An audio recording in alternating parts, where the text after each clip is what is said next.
Good morning students, welcome back to the e-learning platform of the GS College of Commerce, Welcome. मैं प्राध्यापक हुमैरा काजी आज आपके सामने प्रस्तुत हूँ उत्पादन फलन को लेकर। उत्पादन फलन में आज हम जो है पैमाने के प्रतिफल का नियम ये एस्पेक्ट हम देखेंगे। रिटर्न्स लॉ, रिटर्न्स और रिटर्न्स टू स्केल जो है वो एस्पेक्ट हम देखने वाले हैं। ठीक है, तो बेसिकली हमने इससे पहले देखा है कि भाई उत्पादन फलन क्या है। उत्पादन फलन जो है दो दृष्टिकोण से स्टडी किया जाता है, एक शॉर्ट पीरियड में और दूसरा है लॉन्ग पीरियड में। ठीक है, शॉर्ट पीरियड में जो हम उत्पादन फलन का स्टडी करते हैं, उत्पादन फलन को पढ़ते हैं, तो वो होता है परिवर्तनशील अनुपातों का नियम। ठीक है, परिवर्तनशील अनुपातों का नियम इससे पहले के वीडियो लेक्चर्स में हम देख चुके हैं। परिवर्तनशील अनुपातों का नियम इसमें बेसिकली यही है कि जो अनुपात है वहाँ पर क्या हो रहा है, परिवर्तन हो रहा है। और उसमें हम ये देखते हैं कि एक ही फैक्टर हम क्या कर रहे हैं, वेराई कर रहे हैं, और दूसरे फैक्टर्स को हम कांस्टेंट रख रहे हैं, स्थिर रख रहे हैं। ठीक है, उसके बाद हम ये देखते हैं कि हमको जो उत्पादन मिल रहा है, हम एक फैक्टर की क्वांटिटी को बढ़ा रहे हैं और उसकी वजह से हमको जो उत्पादन मिल रहा है पहले वो बढ़ते हुए दर से मिलता है, फिर वो घटते हुए दर से मिलता है और उसके बाद वो नेगेटिव हो जाता है। ठीक है, ये था हमने देखा परिवर्तनशील अनुपातों का नियम। आज हम जो देखने वाले हैं वो है पैमाने के प्रतिफल का नियम। पैमाने के प्रतिफल का नियम, और इसे हम जो है बेसिकली इसे जो है ये लॉ जो है ये हम दीर्घकाल में पढ़ते हैं। ठीक है, दीर्घकाल के दृष्टिकोण से पढ़ा जाता है। दीर्घकाल के दृष्टिकोण से पढ़ा जाता है। दीर्घकाल में बेसिकली हम ये देखते हैं कि फर्म के सारे जो साधन हैं वो सारे साधन कैसे हैं, वेरिएबल है, वेराई कर सकते हैं, उसमें चेंजेस हो सकता है। क्योंकि दीर्घकाल इतना ऐसा समय काल होता है जिसमें आप जो है एक प्लांट को इंस्टॉल कर सकते हैं, फैक्ट्री को इंस्टॉल कर सकते हैं, आप अपनी रिक्वायरमेंट के हिसाब से जो है एडजस्टमेंट्स कर सकते हैं, ज़मीन में आप अपनी रिक्वायरमेंट के हिसाब से एडजस्टमेंट कर सकते हैं, कैपिटल में। ठीक है, ये सारी चीज़ें जो है पॉसिबल नहीं है अल्पकाल में। अल्पकाल में इसलिए हम देखते हैं एक चीज़, इस अल्पकाल में इसलिए हम मुख्य रूप से जो है, आपने जो एग्जाम्पल देखा था इससे पहले के वीडियो में, उसमें हमने लेबर की क्वांटिटी को क्या किया था, बढ़ाया था, क्योंकि अल्पकाल में हम सारे फैक्टर्स को वेराई नहीं कर सकते। तो दीर्घकाल में जब हम यही उत्पादन फलन को स्टडी करते हैं तो उसे हम कहते हैं पैमाने के प्रतिफल का नियम। इसमें बेसिकली क्या होता है, देखिए, जब हमारे पास जितने भी एक फर्म जो है उसके पास जितने भी फैक्टर्स हैं, जो संसाधन हैं, वो सारे संसाधनों को वो क्या कर सकता है, वेराई कर सकता है। ठीक है, उसमें चेंजेस कर सकता है। तो वो चेंजेस करने के बाद जो उत्पादन मिलता है, तो पहले हमें वो उत्पादन बढ़ते हुए दर से मिलता है, फिर वही उत्पादन हम अनुपात में क्या कर रहे हैं, उसी की संख्या और क्वांटिटी को क्या कर रहे हैं, बढ़ा रहे हैं। उसके बाद हमें जो है उत्पादन क्या मिलता है, कांस्टेंट दर से मिलता है, उत्पत्ति समता नियम जिसे हम कहते हैं, या फिर कांस्टेंट रिटर्न्स कहते हैं। और उसके बाद स्टिल हम जो है उत्पादन को बढ़ा रहे हैं, तो हमको फिर जो उत्पादन है ना ही बढ़ते हुए दर से, ना ही कांस्टेंट दर से, बल्कि उसका जो उत्पादन का जो दर होता है, मिलने की जो दर होती है, वो क्या होती है, घटती जाती है। यहाँ पर हम जब पैमाने के प्रतिफल का नियम की बात करते हैं, तो इसमें हमको जो रिटर्न्स है, यहाँ पर रिटर्न्स जो है नेगेटिव नहीं होता, ऋणात्मक नहीं होता। ठीक है, आपका रिटर्न्स जो है वो इंक्रीजिंग होगा, बढ़ता हुआ होगा, कांस्टेंट रहेगा, आपका समता नियम वाला बात रहेगी। उसी प्रकार से ये क्या होगा, उत्पत्ति ह्रास नियम या फिर डिमिनिशिंग रिटर्न्स होगा, डिमिनिश करेगा, कम होगा, लेकिन ये कभी भी किसी भी परिस्थिति में नेगेटिव नहीं होता, ऋणात्मक नहीं होता। ठीक है, तो इसकी भी जो हम मान्यताएं की बात करते हैं, तो वो मान्यताएं लगभग आपके शॉर्ट पीरियड जो आपका लॉन्ग वेरिएबल प्रोपोर्शन है, परिवर्तनशील अनुपातों का नियम है, उसी के समान है। इसमें कोई खास परिवर्तन, कोई खास चेंजेस नहीं है। सबसे पहले यही हम ये मानकर चलते हैं कि संगठन, उसी प्रकार से उत्पादन विधि और प्रविधि ज्ञान में कोई परिवर्तन नहीं होगा। जो टेक्निकल आपका एस्पेक्ट्स है, आपका संगठन है, ये सारी चीज़ों में और जो प्रोडक्शन प्रोसेस है इसमें किसी प्रकार का कोई परिवर्तन नहीं है, वो समान है, ठीक है, समान रहेंगे। क्योंकि यदि आप इसमें परिवर्तन करते हैं तो आपको जो उत्पादन मिलने वाला है, अगर आपने बीच में ही उसमें चेंजेस कर दिए तो वो फिर से नए तरीके से बढ़ते हुए रेट से आपको मिलेगा, ठीक है।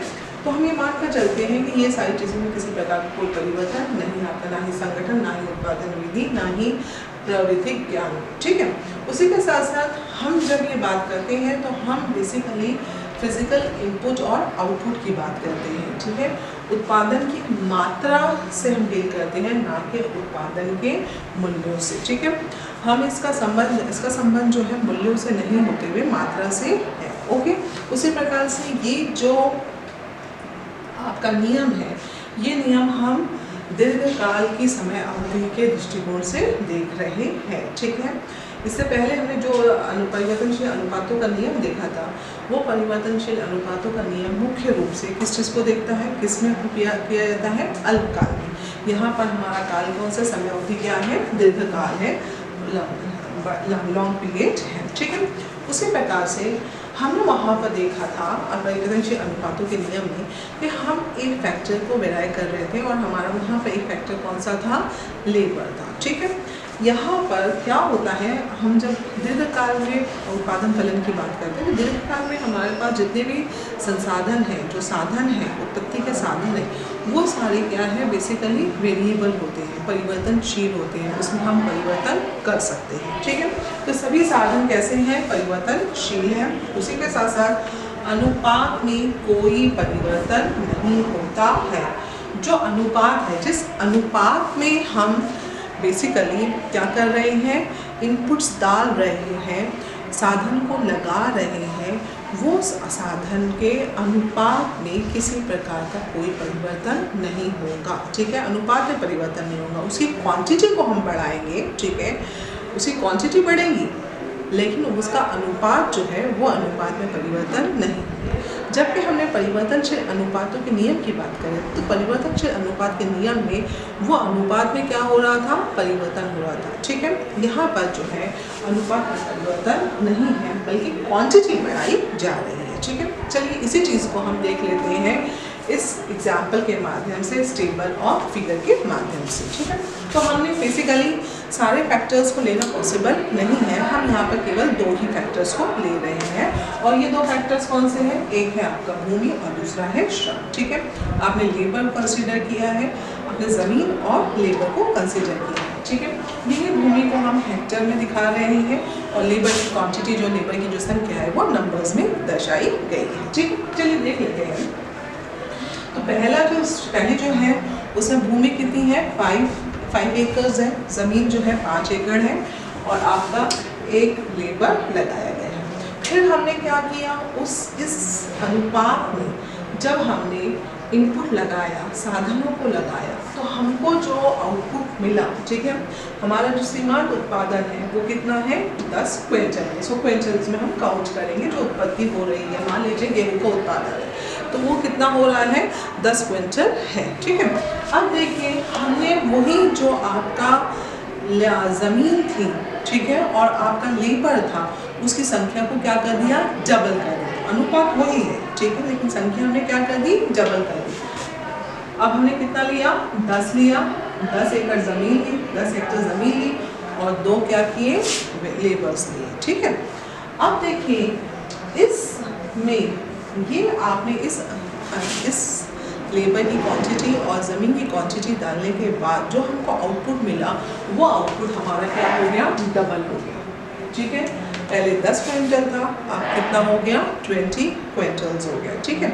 तो आपका जो आउटपुट है वो क्या हो रहा है, बढ़ रहा है। स्टिल हमने क्या किया, फिर से जो है ज़मीन की मात्रा को बढ़ा दिया, 15 ले लिया, ठीक है, और श्रम जो है लेबर की क्वांटिटी को फिर से बढ़ा दिया, 3 ले लिया, ठीक है। तो अब इस परिस्थिति में आप देखोगे कि हमारा जो उत्पादन है वो और बढ़ गया, ठीक है, वो कितना हो गया, 30 क्विंटल हो गया। आप देखो यहाँ पर हम इसकी क्वांटिटी को बढ़ा रहे हैं, अनुपात को बढ़ा नहीं रहे हैं, ठीक है। ये 5:1 है, ठीक है, इसको भी यदि हम डिवाइड कर देंगे तो ये भी कितना है 5:1 है, ठीक है। इसको भी हम 3 से डिवाइड कर देंगे तो ये भी कितना है 5:1। तो जो हमारा अनुपात है वो अनुपात कैसा रह रहा है, कांस्टेंट रह रहा है, अनुपात में परिवर्तन नहीं है, ठीक है। जबकि उसकी जो क्वांटिटी है उस क्वांटिटी को हम क्या कर रहे हैं, बढ़ा रहे हैं, ठीक है। ये मेन डिफरेंस है किसमें, आपके परिवर्तनशील अनुपातों के नियम में और पैमाने के प्रतिफल के नियम में। यहाँ पर अनुपात कैसा रहता है, समान रहता है, अनुपात में परिवर्तन नहीं आता, हम उसकी क्वांटिटी को क्या कर रहे हैं, बढ़ा रहे हैं, ओके। तो जब हमने ये क्वांटिटी बढ़ाई तो हमको जो उत्पादन मिल रहा है वो कैसा मिल रहा है, बढ़ते हुए दर से, उसका जो रेट ऑफ रिटर्न्स है वो क्या हो रहा है, इंक्रीज हो रहा है, ठीक है। जस्ट एक एग्जांपल, जैसे कि हमने 10% क्या लिया, इनपुट लिया, हमारा इनपुट कितना है 10%, लेकिन हमको आउटपुट कितना मिल रहा है, 30% आउटपुट मिल रहा है। आपने इनपुट कितना डाला 10% का, लेकिन आपको आउटपुट कितना मिला 30% का। हमको आउटपुट कितना मिलना चाहिए था 15%, 20%, लेकिन हमको आउटपुट कितना मिला 30%। तो क्या हुआ, हमारे को जो रिटर्न मिल रहा है वो कैसा मिल रहा है, इंक्रीजिंग रिटर्न्स मिल रहा है, बढ़ते हुए दर से हमको आउटपुट मिल रहा है। तो ये जो केस है इसे हम कहते हैं इंक्रीजिंग रिटर्न्स, ठीक है। अब देखिए दूसरा ये देख लीजिए, हमने 10% क्या डाला, इनपुट डाला, और हमको आउटपुट भी कितना मिल रहा है 10% की दर से ही मिल रहा है, ठीक है। जितना आप इनपुट डाल रहे हो उतना ही हमको क्या मिल रहा है, आउटपुट मिल रहा है। तो ये जो है, ये जो केस हो गया, ये क्या हो गया आपका कांस्टेंट रिटर्न्स और उत्पत्ति समता नियम, ठीक है। उसी के साथ साथ हमने देखा, हमने इनपुट डाला 10%, अब हमारे को क्या है, हमारी एक्सपेक्टेशंस ये है कि भैया बढ़ते दर से मिल जाए, नहीं बढ़ते दर से तो कांस्टेंट दर से ही मिल जाए। लेकिन यहाँ पर आउटपुट बढ़ ज़रूर रहा है, लेकिन बढ़ने की दर क्या है, कम है, ठीक है। यहाँ पर आप देखो, आपका आउटपुट कितना है, आपने इनपुट कितना डाला 10%, लेकिन आपको आउटपुट जो मिला वो कितना मिल रहा है, बढ़ता हुआ मिला, लेकिन कितना 5% से ही वो क्या हुआ, बढ़ा। तो इसे कहते हैं डिमिनिशिंग रिटर्न्स और उत्पत्ति ह्रास नियम, ठीक है। तो बेसिकली हम यही देखते हैं कि हमारा जो इनपुट है, हम कितना इनपुट डाल रहे हैं और उसके रिटर्न्स में हमारे को आउटपुट का जो रेट है वो कितना है। चलिए देख लेते हैं, यही चीज़ जो है यहाँ पर दी गई है, 10 क्विंटल्स, 20 क्विंटल्स और 30 क्विंटल्स, ठीक है। ये 10 क्विंटल्स, 20 क्विंटल्स और 30 क्विंटल्स जो है ये क्यों हमको मिल रहा है, ये हो रहा है डिवीजन ऑफ लेबर की वजह से, ठीक है, और स्पेशलाइजेशन की वजह से, ठीक है। और जब हम उत्पादन बड़े स्केल पर करते हैं तो हमको जो है इकोनॉमीज़ ऑफ स्केल होती हैं, ठीक है। इकोनॉमीज़ ऑफ स्केल जो इसके बाद के हम चैप्टर में देखेंगे, इसके बाद के वीडियोस में हम देखेंगे। इकोनॉमीज़ ऑफ स्केल का मतलब क्या है, इकोनॉमीज़ मतलब बचत, बेनिफिट्स, ठीक है। यदि आप बड़े स्तर पर उत्पादन करते हैं तो उसके बदले में आपको क्या क्या बेनिफिट्स मिल रहे हैं, ठीक है। तो यदि हम जो है उत्पादन बड़े स्तर पर कर रहे हैं, लार्ज स्केल पर हमने उत्पादन किया है, तो उसके बदले में हमें क्या हो रहा है, बेनिफिट्स मिल रहे हैं, हमारी कॉस्ट क्या हो गई है, कम हो गई है, ठीक है। तो हमको उस वजह से क्या हो रहा है, रिटर्न्स जो है वो बढ़ते हुए दर से मिल रहा है। तो एज यू कैन सी ये चीज़ जो है हमने जो है यहाँ पर देखिए फिगर के माध्यम से पहली जो स्टेज है, ठीक है, जिसे हम उत्पत्ति वृद्धि नियम कहेंगे, इंक्रीजिंग रिटर्न्स कहेंगे, ठीक है। यहाँ पर हमारा आउटपुट क्या हो रहा है, बढ़ रहा है, ठीक है। अब देखिए दूसरी जो परिस्थिति है उसमें क्या हुआ, हमने फिर से इनपुट डाला, ठीक है, हमारा जो आउटपुट है यहाँ पर क्या हो गया, कांस्टेंट हो गया 30-30, ठीक है। ये ना ही बड़ा, हमारा एक्सपेक्टेशंस क्या थी कि भाई यहाँ पर हमने डाला तो 10%, यहाँ पर 20 हो गया, 30 हो गया, तो अब हमको कितना मिलना चाहिए था, 40 मिलना चाहिए था, या फिर 50 क्विंटल्स मिलना चाहिए था। ना ही 40 मिला, ना ही 50 मिला, लेकिन बढ़ते हुए दर से मिला ज़रूर, लेकिन वो क्या हो गया, उसका रेट जो है वो कितना है, कांस्टेंट हो गया, ठीक है। तो 30-30 आप देखो यहाँ पर जो है आपका आउटपुट जो है वो कैसा हो गया, कांस्टेंट हो गया। आपका जो मार्जिनल प्रोडक्शन है, आपका जो सीमांत उत्पादन है वो कैसा हो गया, कांस्टेंट हो गया, ठीक है। अब ये कांस्टेंट क्यों होता है? ये कांस्टेंट इसलिए होता है, देखते हैं इसके बाद, इस थोड़ी देर के बाद देखते हैं कांस्टेंट क्यों हो रहा है, ठीक है। अब उसके बाद क्या है, हमने फिर से इनपुट डाला, ठीक है। अब हमारी एक्सपेक्टेशन है चलिए भैया 30 है तो 30 क्विंटल्स मिले, लेकिन 30 क्विंटल्स मिलने के बजाय हमको कितना मिला? 20 क्विंटल्स। इनपुट हम क्या कर रहे हैं? बढ़ा रहे हैं, लेकिन स्टिल हमको जो आउटपुट है ना ही वो बढ़ते हुए दर से, ना ही कांस्टेंट दर से, बल्कि कैसा मिल रहा है? घटते हुए दर से, 20%। फिर हमने इनपुट बढ़ाया, ठीक है, अनुपात वही है, ठीक है, डबल करते जा रहे हैं हम, सिर्फ उसी क्वांटिटी को क्या करते जा रहे हैं? बढ़ाते जा रहे हैं इनपुट्स की। और यहाँ पर जो आउटपुट है अब वो कितना हो गया? 10 क्विंटल, ठीक है। तो आपका आउटपुट जो है यहाँ पर क्या हो गया? घटते हुए दर से। यहाँ पर क्या था? कांस्टेंट, ठीक है, और यहाँ पर क्या था? बढ़ते हुए दर से, ठीक है। तो ये जो है यहाँ पर आपका कांस्टेंट हुआ। अब यहाँ पर तीसरे जो स्टेज है, ठीक है, तीसरे स्टेज में वो घटना क्या हो गया? शुरू हो गया। ओके, अब ये क्यों घट रहा है? ये हो रहा है डिसइकोनॉमीज ऑफ स्केल के कारण, ठीक है। डिसइकोनॉमीज ऑफ स्केल, जैसे इकोनॉमीज जो है वो क्या है? बेनिफिट्स हैं, प्रॉफिट्स हैं, ठीक है। उसी प्रकार से डिसइकोनॉमीज क्या है? वो है आपको डिफिकल्टीज आ रही है, प्रॉब्लम्स हो रहे हैं, लॉस हो रहा है, ठीक है, वो क्या है? आपकी डिसइकोनॉमीज है। तो आपके डिसइकोनॉमीज की वजह से आपका उत्पादन ना ही बढ़ा ना ही कांस्टेंट हुआ, बल्कि वो क्या हो गया? घटना शुरू हो गया। तो तीसरी स्टेज में जो हमको उत्पादन घटते हुए दर से मिलता है वो क्यों हो रहा है? डिसइकोनॉमीज ऑफ स्केल के कारण। डिसइकोनॉमीज ऑफ स्केल मतलब जब आप बड़े स्तर पर उत्पादन कर रहे हैं तो बहुत सारी प्रॉब्लम्स भी आती है। मशीन्स का फेलियर होता है, ठीक है, मशीन्स फेलियर होती हैं। आप एक पर्टिकुलर हद तक कर ही आपको रॉ मटेरियल सस्ते दर से मिलेगा, लेकिन उस लिमिट के बाद वही रॉ मटेरियल फिर क्या होता है? हमको महंगा मिलना शुरू होता है। लार्ज स्केल उत्पादन कर रहे हैं तो ऑपरेशंस जो होते हैं, बिजनेस के ऑपरेशंस हैं, उनको सुपरवाइज करने में डिफ़िकल्टीज आती है, ठीक है।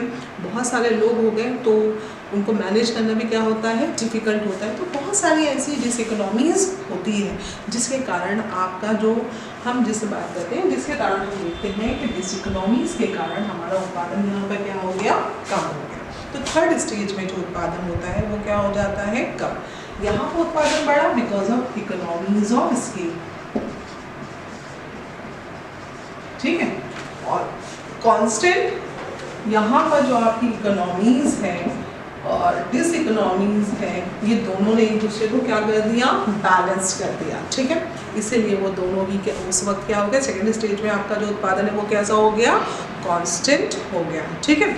तो यहाँ पर जो मुख्य रूप से मेन चीज़ है वो यही है कि जो उत्पादन है आपका, ठीक है, पहले आपको बढ़ते हुए दर से मिलता है, फिर उसके बाद वो कांस्टेंट दर से मिलता है, मतलब सबका बैलेंस्ड कांस्टेंट रिटर्न्स मिलता है, और उसके बाद वही उत्पादन घटते हुए दर से मिलना शुरू होता है, जिसे हम उत्पत्ति ह्रास नियम कहते हैं।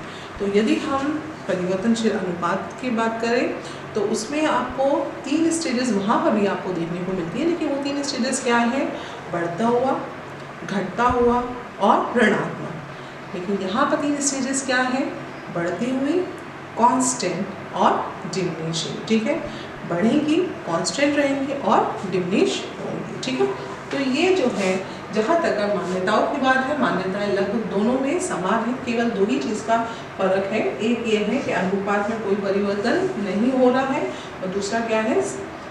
दीर्घकाल की समय अवधि, और सारे फैक्टर्स यहाँ पर क्या हो रहे हैं? वेराय हो रहे हैं। वहाँ पर क्या था? केवल एक ही फैक्टर क्या कर रहा था? वेराय कर रहा था, ठीक है। और अनुपात वहाँ पर बदल रहा था। आपने 5 एकर्स क्या करी थी? अगर जस्ट इमेजिन करिए, 1 एकड़ क्या थी? ज़मीन थी, और आपका लेबर क्या था? 1 था। फिर 1 एकड़ ही ज़मीन थी, लेकिन लेबर की क्वांटिटी कितनी हो गई थी? 2 हो गई थी।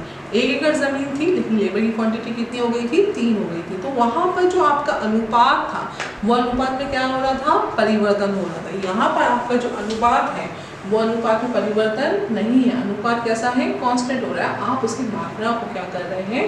बढ़ा रहे हैं, ठीक है। तो ये है आपके पैमाने के प्रतिफल का नियम, जिसमें 3 मुख्य स्टेजेस होती है। एक है आपकी उत्पत्ति वृद्धि नियम जिसे हम इंक्रीजिंग रिटर्न्स कहेंगे, दूसरा है उत्पत्ति समता नियम जिसे हम कांस्टेंट रिटर्न्स कहेंगे, उसी प्रकार से डिमिनिशिंग नियम जिसे हम लॉ ऑफ डिमिनिशिंग रिटर्न्स कहेंगे। ठीक है, तो ये 3 स्टेजेस होती हैं। पहले आपका उत्पादन बढ़ेगा, फिर कांस्टेंट होगा और फिर डिमिनिश होगा। ठीक है, तो इसके बाद के वीडियो लेक्चर में हम जो है मुख्य रूप से इस यूनिट का एक इम्पॉर्टेंट एस्पेक्ट जो है इकोनॉमीज़ और डिसइकोनॉमीज़ ऑफ स्केल, वो एस्पेक्ट देखेंगे। बेसिकली ये जो चैप्टर है बहुत छोटा है, नियम ही है। ठीक है, इस नियम के अंतर्गत आपको जो है बेसिकली 2 नियम देखने हैं। एक है आपका परिवर्तनशील अनुपातों का नियम, दूसरा है आपका पैमाने के प्रतिफल का नियम। ठीक है, 2 नियम है, 8 मार्क्स के लिए भी इम्पोर्टेंट है, 16 मार्क्स के लिए भी इम्पोर्टेंट है। ठीक है, उसी के साथ साथ इसमें जो है इसकी 3 स्टेजेस वो बहुत इंपॉर्टेंट है। शॉर्ट आंसर टाइप क्वेश्चंस में 3 स्टेजेस पूछ सकते हैं। ठीक है, उसी के साथ साथ इस यूनिट में तीसरा जो इम्पोर्टेंट एस्पेक्ट है वो एस्पेक्ट है आपका इकोनॉमीज़ एंड डिसइकोनॉमीज़ ऑफ स्केल। ठीक है, तो इसके बाद के वीडियो लेक्चर में हम इकोनॉमीज़ और डिसइकोनॉमीज़ ऑफ स्केल को डिस्कस करेंगे। Thank you.